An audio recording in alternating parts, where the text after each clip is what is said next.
Hello and welcome to this Checkmate in 2 chess puzzle. This one was created by George H Thornton in 1876.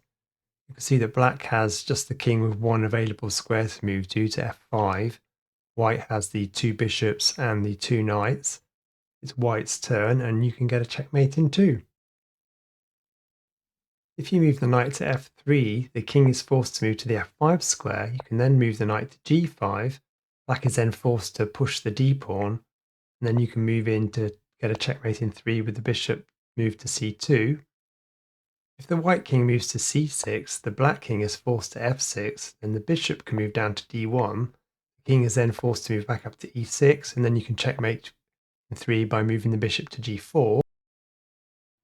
If you move the knight to e7 to check the king can just take the bishop and you don't get a checkmate in 2 this way. If you move the knight to f4, a similar thing happens. The king can just take the bishop. You can't get a checkmate in 2 after this either. The solution to this one is actually to move the bishop to d1. The king takes the knight on d5. The bishop can then move back to b3 to checkmate the king in 2. The king moves to f5. You can move the bishop to g4 to checkmate the king in 2. That's the end of this video. Please like and subscribe, and I'll see you again soon.